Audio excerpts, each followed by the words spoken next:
diving deeper into your overall content creation process, like what types of videos did you start making, and what do you think is that inflection point to really motivate you to transition from just being a consumer of YouTube to being a producer of, creating videos? At the age of 9, I had my own phone. I started creating TikToks, or back then they called it Musical.ly, and I had such a passion for music and video editing and content creation that app was instantly my app. I would be on that app every day, shooting videos, lip syncing. And as a kid, I'd probably consider that so cringe. I've learned to really embrace the concept of cringe because it shows me how much I've grown. I personally feel like I have a very similar story, but I wasn't really on TikTok. I started out with playing, football cards as a young kid. I was a huge football fan, looking at these football stars, you always want to be one of them, right? And then started collecting football cards, and then I actually very funnily started buying and selling them on Carousel. So that was about when I was like 8 to 10 years old. I was like first into the market. I didn't really know anything about buying or selling. I only saw people, doing these transactions online, which was super interesting. I've done a lot of marketing, and I was able to actually be in one of the marketing advertisements for my school because I was the head of marketing for my school's Model UN team. This experience was so fun for me as someone that loves branding and loves seeing advertisements. It was so surreal to see myself in one of my school advertisements. Hey guys, welcome to the first episode of Z Stories. For those who knows us at the Gen Z Fast Lane, we have slightly rebranded our channel, so give us 30 seconds and we'll tell you the entire new plan to deliver amazing content to you guys. So this name Z Story is basically talking about how we're trying to convey more Gen Z stories and share it to the world. So for example, today we will have Jasmine Bai from HKIS, who is currently 16 years old, doing amazing things in the marketing world, come onto the podcast and share deep dive into her story of getting started, as well as diving deep into our calendars, into our timeline, into these little tricks and tips that entrepreneurs or founders would share with each other. So then you can also implement some of these tips and tricks into your life and find it relatable and also useful. So that's what we're trying to aim towards, more of this storytelling and building a relatable community with Z Stories. Thank you guys for your time, and let's get straight into the podcast. So Jasmine, you're currently class of 26 of HKIS, doing lots of multiple marketing clubs, and we'll get deep into that later on. But just as a starting point, just looking back at your photo album, could you pick out several experiences that you can still deeply remember because it resonated with you so much and really shaped your identity and the person that you are today? Yeah, so I'm gonna go ahead and share my screen so you guys can see my photos that I'm going to share. So this photo is my first ever time attending Columbia University's online marketing a summer program that was 2 to 3 weeks long. I don't quite remember. Taught by Professor Gabriela Gambrell, who is actually an NYU graduate professor for the School of Business. So this course was called Columbia University's Communicating with Consumers course. So over 2 weeks, we learned about how businesses communicate with their customers and consumers. We learned about public relations and how to actually market a product, and how social media grows a brand a lot more efficiently now than how it used to. But I feel like from this photo, it taught me a lot about what I wanted to do when I grow up. It taught me a lot about content creation and how branding is really important. And this kind of reminded me about how when I was a kid, I would, make videos and YouTube videos when I was bored and during COVID. But I feel like this video was it told me a lot about myself and who I wanted to be in the future after attending this program during my freshman year. Awesome. So diving deeper into your overall content creation process, like what types of videos did you start making, and what do you think is that inflection point to really motivate you to transition from just being a consumer of YouTube to being a producer of, creating videos?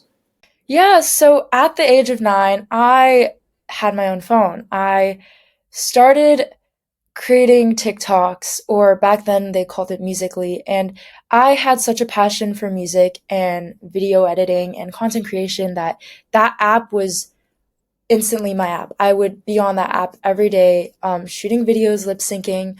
And now, although as a kid I'd probably consider that so cringe, I've learned to really embrace the concept of cringe because it shows me how much I've grown. But, since the age of 9, I've been creating TikToks, I've been doing lip syncs, I've been doing dances, I've been sharing about my daily life. And that's grown from when I was 9 years old, when I was practically um, not even a middle schooler yet, to now me being in high school and almost graduating in a year. But another thing that was really important to me was creating content on a long term. So during COVID, I had no idea what to do with millions of people staying home. No one knew what to do. No one knew what to do with their time. So, as a middle school kid, I would be on my laptop every day on Zoom calls for school, and I'd be scrolling on YouTube, scrolling on Instagram, to a point where I just wanted to make my own YouTube channel. I saw so many awesome influencers creating their own content that I was like, wow, I really want to create my own content. And even though it might be boring content, I wanted to start somewhere. So by the age of maybe 11 to 12, I picked up my camera, I started recording, and I would record little snippets of my life, days of my life where I'd be at home, um, doing my Zoom classes, and I'd take my camera along with me and the viewers that would be watching, and I'd show them what I'd be doing on a daily basis at home. And that kind of ended up extending into, me going out with my friends and videoing videos of them hanging out and climbing on rocks and having fun with them. But then at some point, I kind of stopped that and I kind of wanted to go into more of a more efficient route of creating content.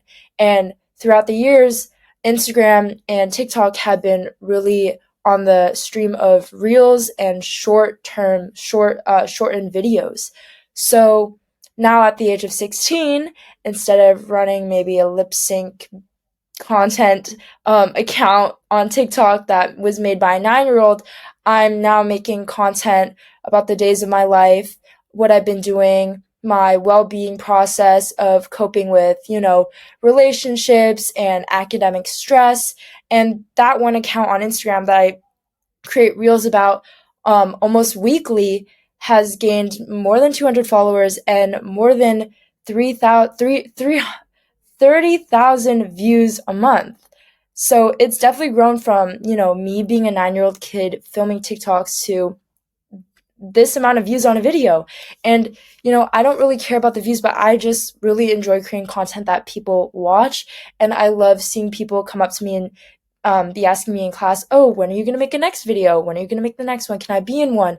And I honestly enjoy the creative aspect of being able to create things that not just market like who I am as a person, but market my identity and who I am around people that I value. Um, but I feel like, seeing so much progress from when I was 9 years old to now, it's crazy that this is what I definitely want to do when I grow up, which is marketing and creating content for brands and myself. But yeah, I mean, it's definitely shaped a lot about who I am now. Awesome. That's a really nice story. And I really like how you emphasize on the aspect of just being passionate about something, like not really caring about views and just doing something that you personally like. I mean, Always. I personally feel like I have a very similar story, but I wasn't really on TikTok. But I started out with playing, football cards as a young kid. I was a huge football fan. Looking at these football stars, you always want to be one of them, right? And Yeah. then started collecting football cards, and then I actually very funnily started buying and selling them on carousel. So that was about when I was like 8 to 10 years old. I was like first into the market. I didn't really know anything about buying or selling. I only saw people, doing these transactions online, which was super interesting. So I decided to also create a YouTube channel to document opening these packs. So what I will do is actually just come home from school, right? And then I would open these packs, and then if I pulled something really good, I would post it on Carousel, start selling it. And when people decided to buy it for like $20, $30, then I would mail and package the cards, place the stamps on it. And at that time, my parents didn't really like me doing these because they wanted me to focus more on academics, the classic Asian parents. But I still did it behind their backs. So I would bring the envelopes and walk up to school and place it in the mailbox, which was some really good memories before. And at the same time, I also was really into video gaming, right? I think many people here watching who are Gen Zs, they probably experienced playing video game at a certain point in their age. For me, it was FIFA Mobile. So it was also, FIFA itself, huge into football. Decided to also create a YouTube channel to document all of our gameplays. At the end, we built a community of 4,000 subscribers, which was actually amazing. Millions of views, and then hundreds of Discord members who are all super passionate into just playing the game itself. And a very funny thing is why I actually stopped continue pursuing it, which was about, I would say, nearly 2 years ago already, is because I realized that number one, like YouTube wasn't really paying me much. And at that time I was really into like, being a big creator, right? Like, pursuing that American dream of just, dropping out and stuff like that. But I realized, it was so much harder to actually monetize in like especially a gaming niche. And number two was I always knew that I wanted to challenge myself further, right? After you build a community of 4,000 people, I always knew there was something, there was like a next step waiting for me. So I decided to stop and really just re-explore everything that I wanted to do and jump more into the marketing thing, which really made me pursue this whole, marketing agency and all of the other entrepreneurship businesses that I've started. So that's pretty super interesting. So a common trend that I've identified with both of our stories is actually how we just wants to learn. We're just curious, right? Like Yeah. especially with Gen Zs, it's super important to craft your own path. Like I know it sounds so generic and probably too commonly used, but really it's just about just looking back into your childhood and seeing what you personally liked and then just replicating that in form of a larger impact or at a larger scale. So hmm at the end of the day, it's really all about, just doing something that you enjoy. So Jasmine, it would be great if you could also share like another one of your images and another story as well. Yeah, so I think these ones are going to be a lot more recent images. So the next one I'm going to be sharing you is the first ever advertisement I modeled for. So, I've done a lot of marketing and I was able to actually be in one of the marketing advertisements for my school because I was the head of marketing for my school's Model UN team. Um, and this experience was so fun for me as someone that loves branding and loves seeing advertisements. It was so surreal to see myself in one of my school advertisements, which is actually now posted up in a SCMP International School Handbook that I got from my marketing department actually recently. And it was so cool because I was the front I was the front page, and it was like an advertisement for my school. And this process took such a long time, although it took maybe a day out of my academic career. It was so fun to see how this developed into something a lot bigger from one photo to a big advertisement for my school. It was really cool to be along the journey, and it's really cool to like see all the edits they made. And it's always really nice and appealing to like see your face in an advertisement, but I never thought I'd ever like make it into maybe like a school advertisement. So this was definitely like a big memory for me in doing this. I remember being super scared and super nervous going into this.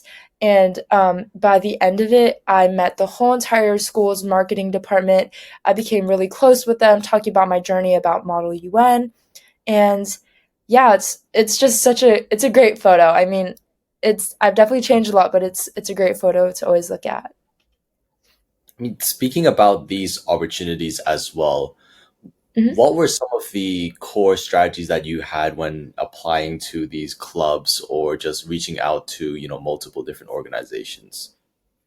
So in in my opinion, it is never wrong to start early. So, right after I'd say my first ever Columbia University course, that was an experience that I held really close to me, and I would always like kind of market that to maybe faculty and show like faculty and students what else I've been doing, like all high schoolers have been doing at this point of time, especially when college applications have to start and you're worried about what you want to do in the future. Find like I found out what I wanted to do early on, but I know that's not the same experience for a lot of people. But for me, it's just gaining the connections and gaining valuable relationships with students and peers. And it is completely okay to ask for your parents' help on what you want to do in the future because they're your parents and they'll always give you insight. So my mom's actually the head of marketing for JP Morgan here in Hong Kong. And Nice. I feel like from her, I feel like I may have wanted to embody her as a kid. And that ended up being really what I wanted to be in the future because after learning like, oh, I love social media so much and I really want to start creating content, my mom would tell me that is my job. And I was like, wow, that's amazing. And I someday hope to, take over her job as head of marketing somewhere, maybe for a fashion brand. But it is always okay to gain connections, communicate with people about what you love to do, and to start your own thing. So I actually kind of started my own little freelance marketing agency. It hasn't fully taken off yet, but I started that around freshman year. And it is always completely okay to start your own thing and to get your friends interested in it too.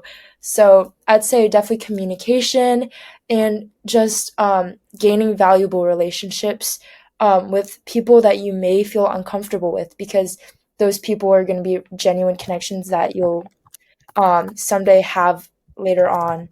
And I think that's the most important thing when it comes to, gaining experience. Yeah, definitely 100% agree. So, with your entire experience, like, starting going into marketing and everything like that, of course, we're still in our high school years. So, were there some times when you had to sacrifice, I guess, like, your academics or your sleep just so you can pursue your passion projects? Definitely. So as you know, I am now the former head of marketing for HKIS MUN, my Model UN group. Especially as a junior now, who is again taking the SAT, figuring out what college I want to go to. There's definitely priorities that need to be set straight, and I think academics is always a really big one.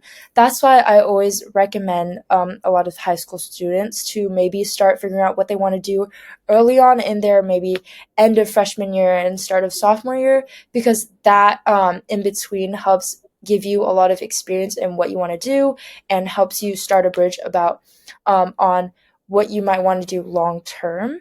So yes, unfortunately, I did have to give up my role for head of marketing for Model UN, but I still love seeing the person that did takeovers, advertisements, and reels online.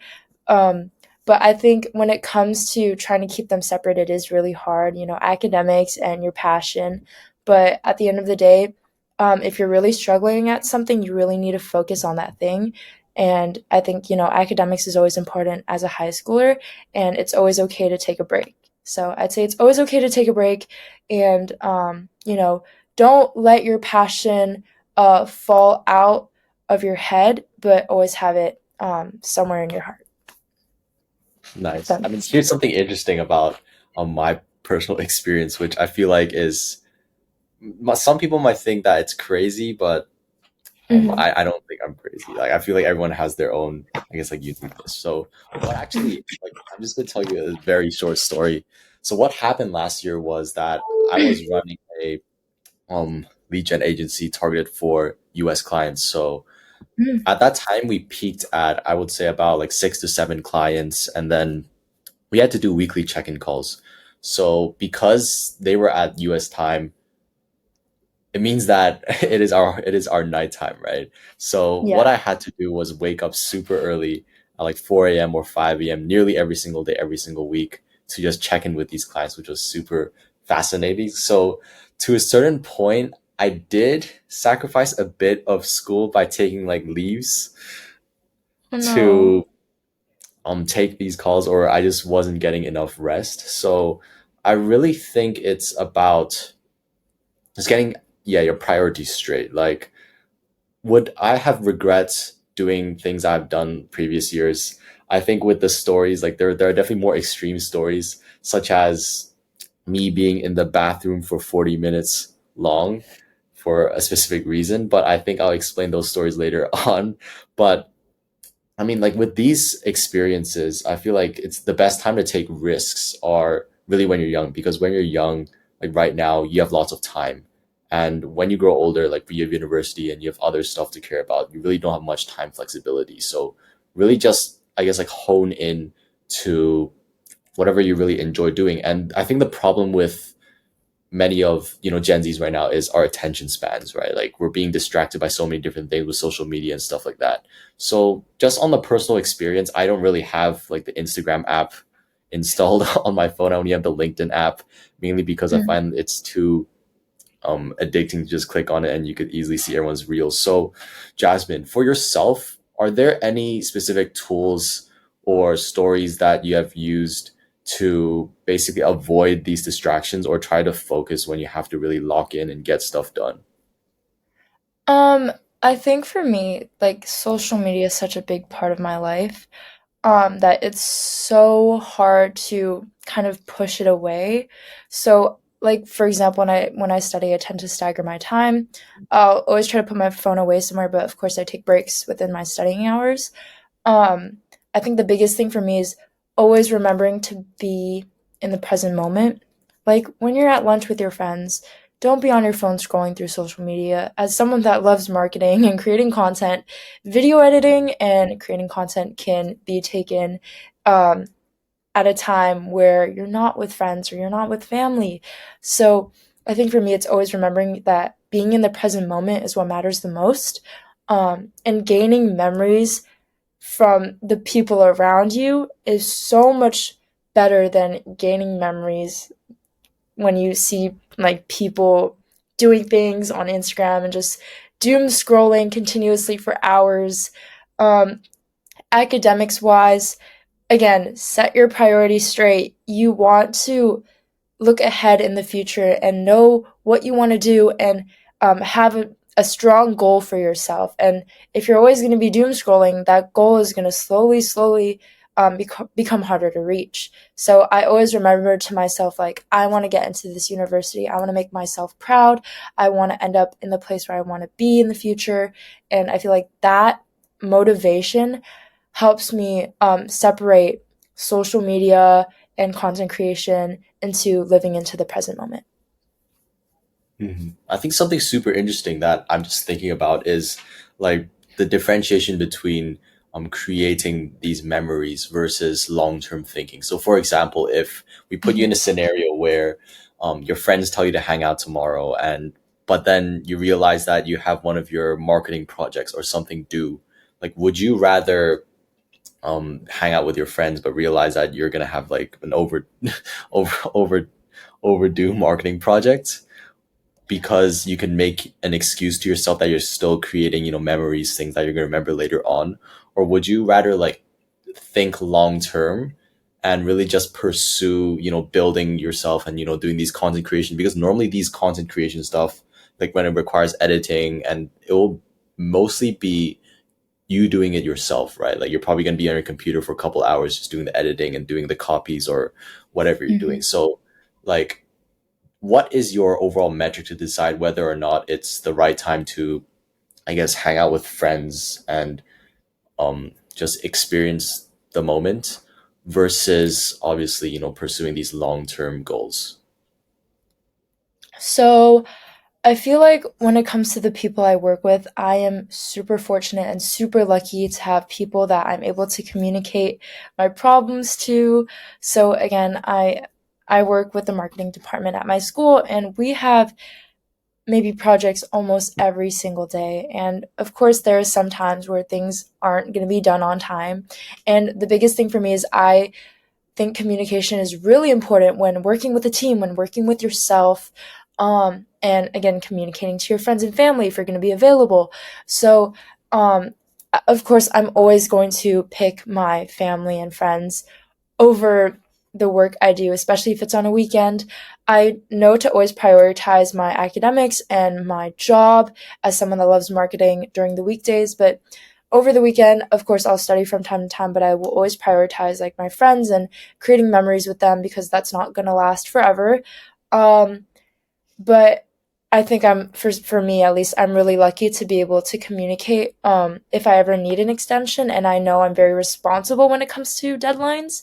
So I think again, communicating with your boss or whoever you work with or whoever you're collaborating with, whether it's a student, a teacher, a parent, or just a person you work with, it's always important to communicate to them what you're going to get done if it is overdue. Um, how are you going to get it done, when you're going to let them know it's going to be finished, and if they can review the project that you're working on, so you can have that time to spend time with your friends. So for me, I think it's the biggest thing is separate school life to an academic life and work life, um, versus like your friends and your family, because of course your family and your friends are always important. So I will always hold my friends and family on weekends, and of course like school and business on weekdays. But again, communication, if a deadline is due, is always important. Yeah, definitely. I also like how you emphasize on the point of just family, right? Because like family, you're not going to be here forever. You're probably going to graduate high school soon. You're not going to be able to see them for so long. Hmm. So really prioritizing those memories are super important. And I think another aspect of, just this topic is just being open to working with someone else, because I feel like on the media right now, like there are so many people who are emphasizing on, solo founders, right? People who are going to own 100% of your company and keep all of Hmm. the profits. But again, like these people that we're seeing online are full-time entrepreneurs, most of them, right? They're in their 20s, 25, some they're already in university or they're already finished with college. They have so much time on their hands. That's why they might be even able to scale a company like that. But as a high school student, the best thing that I think me and Jasmine can also agree on is just finding people who have the similar passion, but I guess like complementary skill sets. So for example, if you're going to build like a startup and you have more of a business background like myself, but you don't really know, lots of coding, rather than learning how to code, because you obviously still have school on the other hand, and learning how to code may take you another 6 months. Why not just find someone who is already, an expert in coding, but might not have the business skills, and partner with them together, and you guys can split equally, because at the end of the day, the most important thing is to just get experience out of your startup, right? I think that's a Yeah. really good point to emphasize on. And talking about experiences, I seen that on LinkedIn. You've done like lots of different positions, right?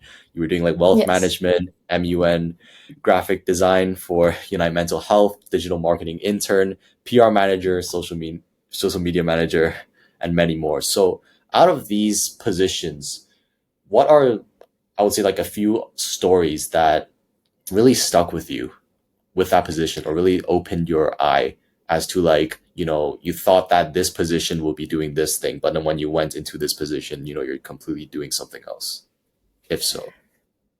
So I think one of the two that really come to my head was working with, for example, an international organization. So I am a social media manager, social media head for an international organization called Dear Asian Youth, which basically is an organization that again promotes cultural heritage and cultural importance to the Asian ethnic group. Um, our Instagram currently has over 90,000 followers, I believe, and I have to manage that account with another social media manager named Minan, who goes to Cornell. Um, I feel like again, when working with an international organization, it is very stressful. As much fun as I have, it can be very stressful to set times to meet, and especially with working with multiple people in this social media department, everyone lives everywhere. So I have to have meetings every Monday at 7:30 in the morning. Right when I get to school, I head to my Starbucks. I sit down at the table and I will do my meeting for an hour till school starts, which is at 8:30. So I'm really right on the clock when it comes to me coming into school and everything. Um, and timing wise, it's really stressful. I mean, I would have roles and assignments where I'd need to post something at this exact time, like at 12 p.m. Eastern time, and that would be my 12 a.m. on a Tuesday. And of course, I prioritize my sleep, and I feel like communicating to your managers like that. Oh, this is gonna be really really late. I don't think I'm gonna get enough sleep. Can we maybe accommodate a way for me to post this at a different date is really important because you should always prioritize your mental health. But I feel like working with an international organization is super fun. I've learned so much experience from them, and controlling an account this big, and reposting content that we've been creating.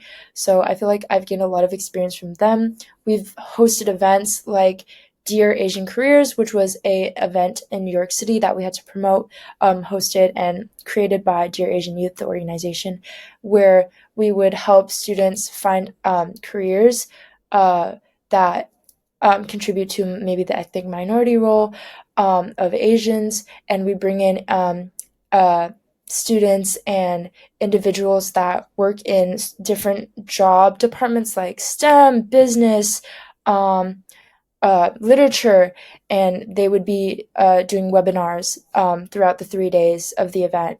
And students would get to learn more about how their role as an Asian individual contributes to their job and their own role as maybe someone that works in science and business or in literature, right? So I think that's a really big one.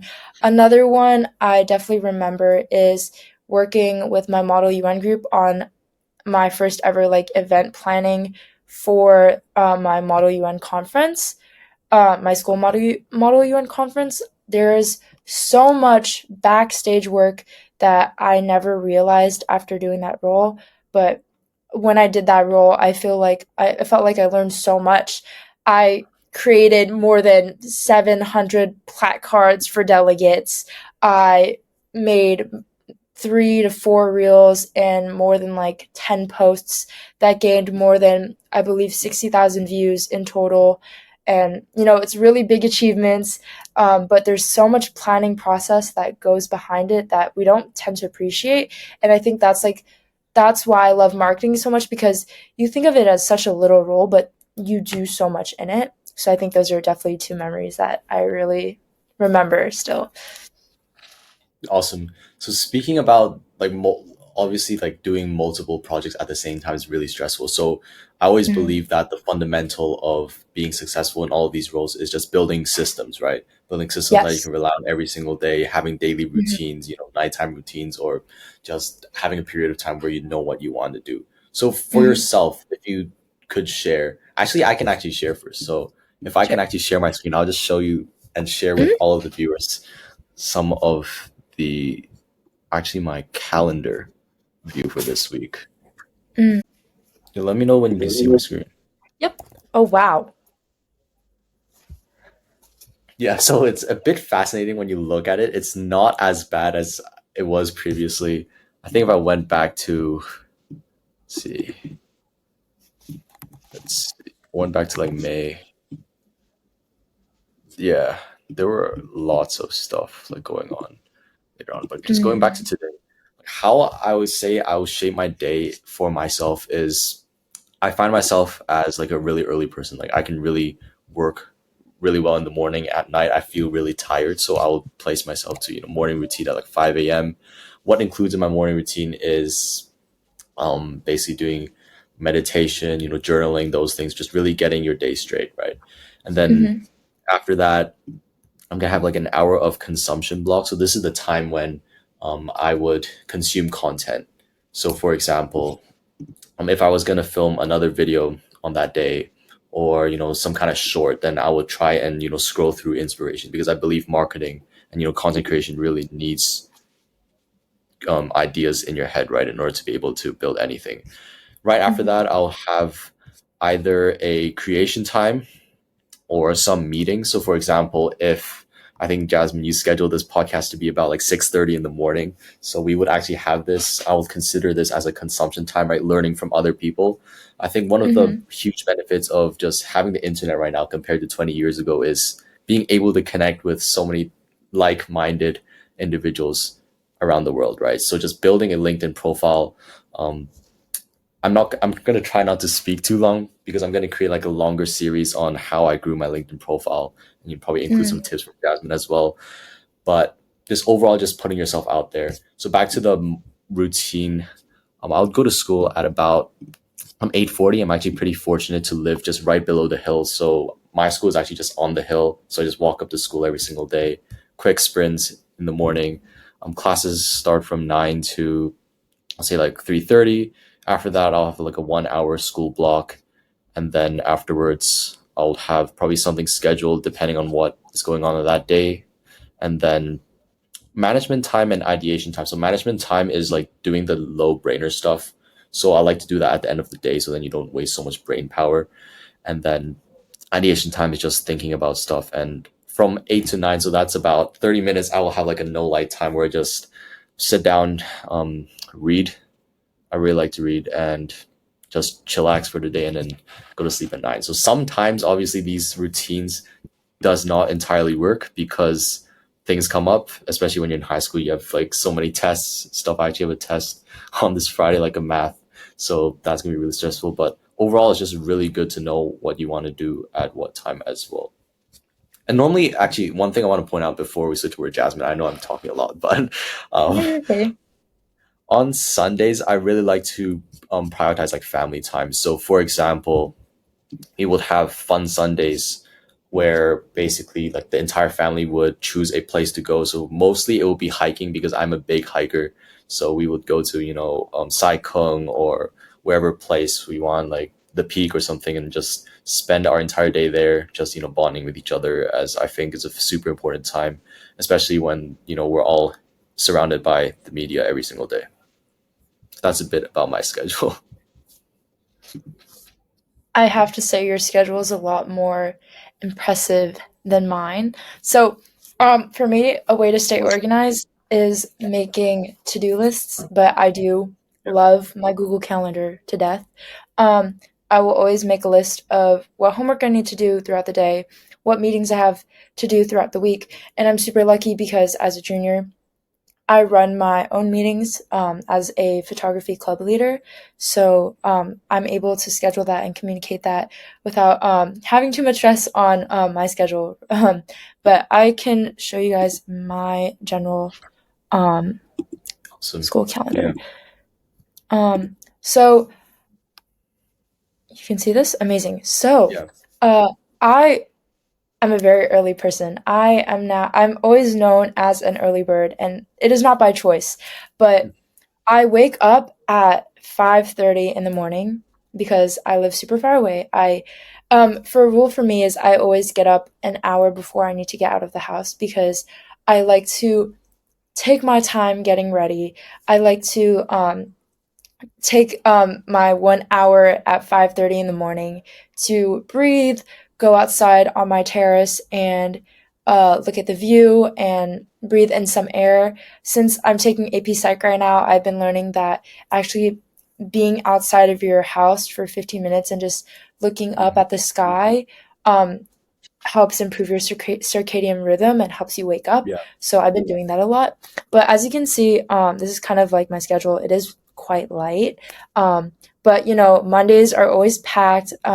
So I always have my sync day, which is my Dear Asian Youth meeting in the morning at 7:45, and that again takes around an hour. I'll have my classes, and then usually when I get home, I either have a class that I haven't scheduled for this month because this month is almost over, but I'll either schedule a class that I have to go to or I'll have a meeting.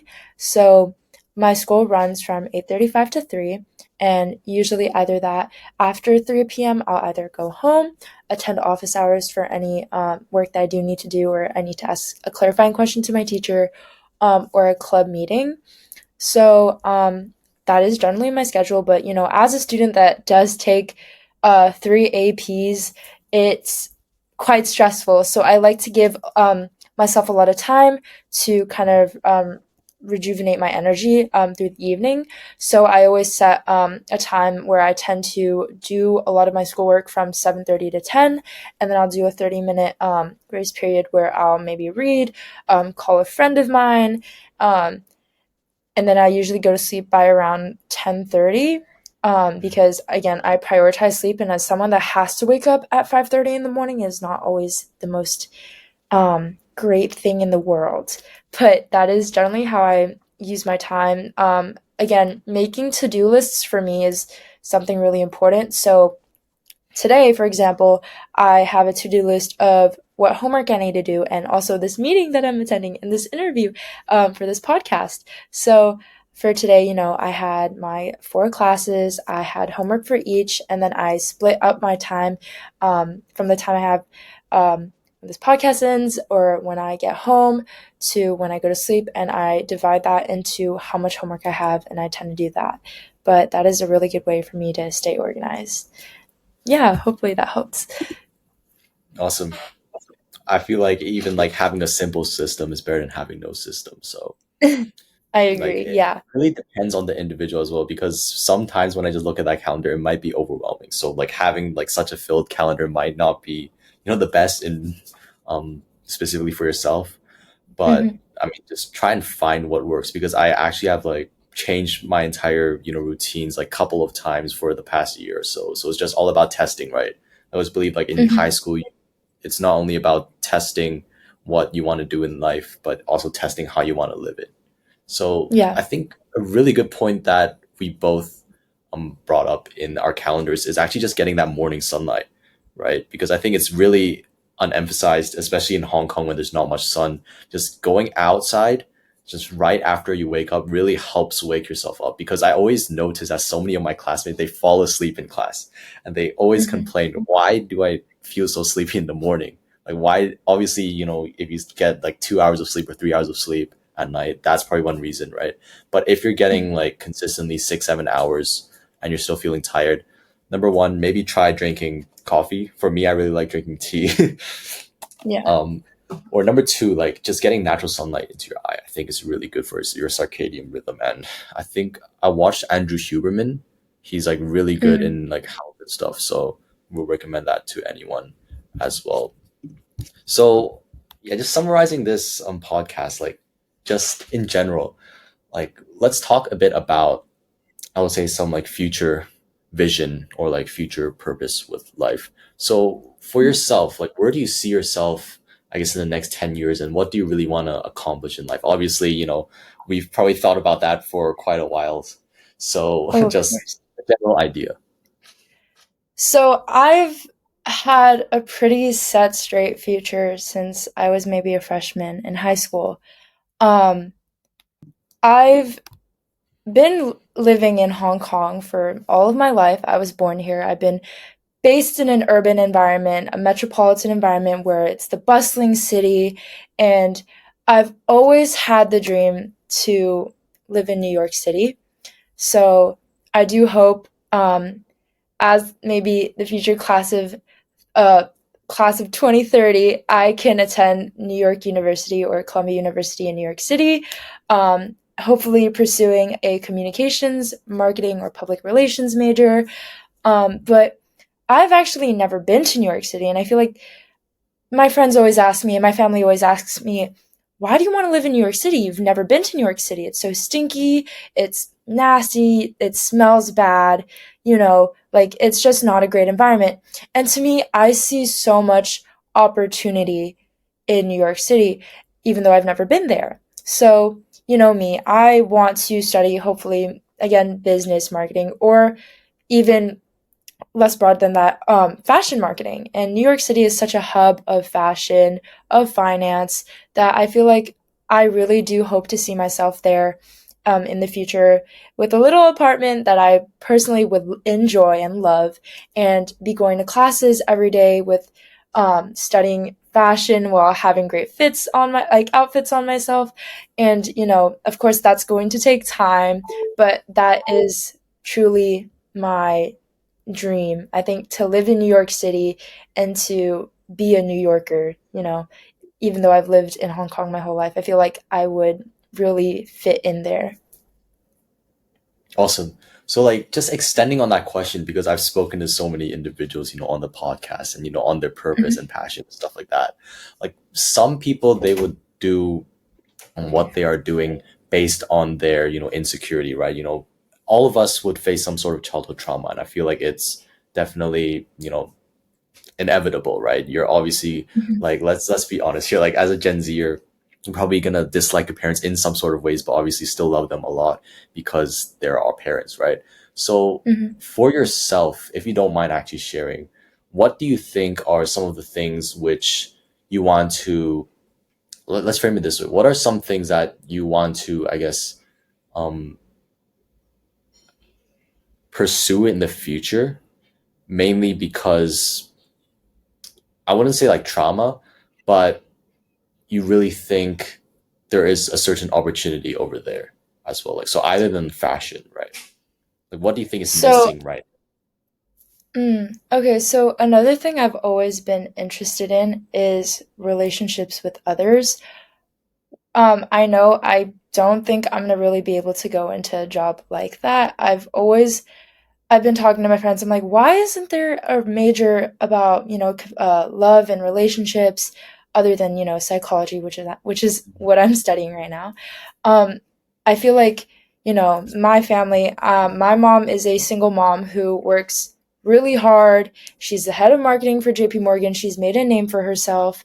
Um, that I feel like we have a different family dynamic from what other people may have on a regular basis, and I'm actually really grateful for that because I've learned so much from having such a different family dynamic than a lot of other people.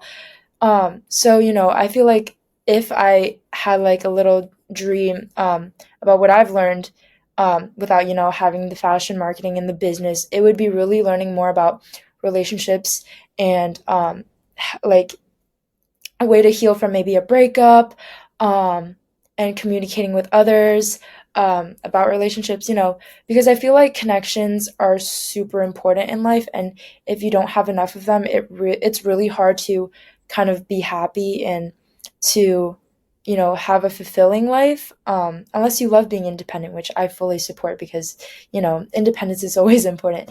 But I feel like, learning more about maybe relationships and people would also be really something I'd be really interested in, and especially with my family dynamic.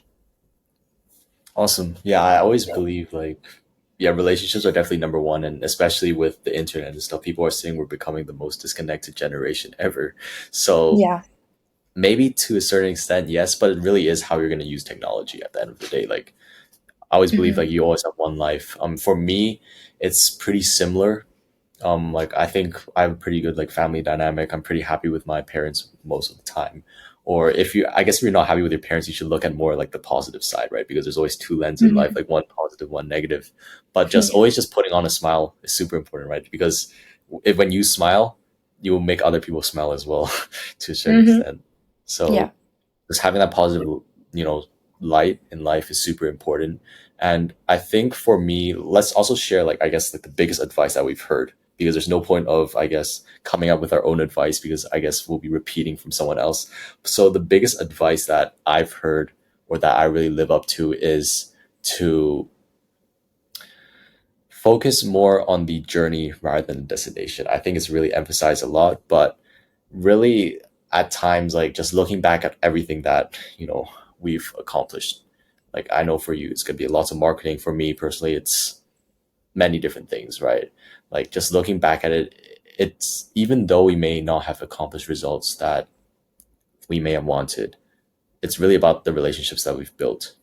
And I know Hmm. like many millennials, if any millennials are still watching in the 47th minute, they're probably going to disagree. And I mean, no disrespect to that, mainly because, it's all about childhood trauma. Like if like however your parents are acting, then you're going to be like that type of person. But I think we always forget about just enjoying the present moment, as you've said previously, and just focusing more on the destination. Everyone just wants to get top scores, but just thinking about what you're passionate about and just pursuing it in life, I think is the biggest opportunity with the internet right now.